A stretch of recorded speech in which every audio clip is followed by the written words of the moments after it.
Let me remind you today of something powerful, something unshakable, something eternal.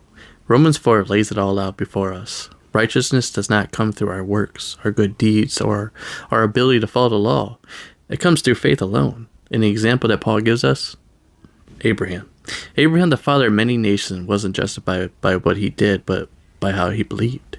The word says Abraham believed God, and it was counted to him as righteousness. Think about that. He was declared righteous not because he was perfect, not because he never made mistakes, but because he trusted in the promises of God. Now let's bring it home. How often do we think we have to work our way into God's approval? How often do we feel like we have to clean ourselves up before we can come to Him? Romans 4 crushes that mindset. It tells us just as Abraham was made right by faith, we too are made right by faith in Jesus Christ. And here's the kicker.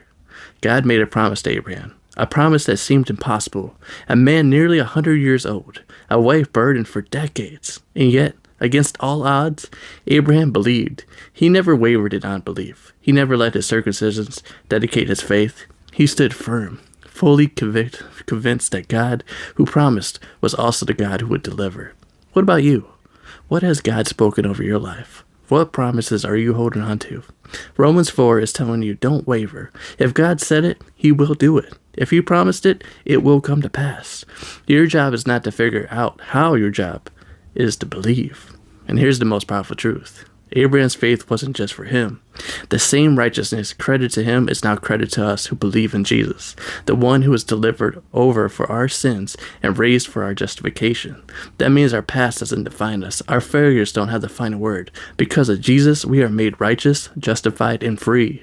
So today, stand in faith. Be fully convinced, because the same God who was faithful to Abraham is faithful to you. And when God makes a promise, He fulfills it.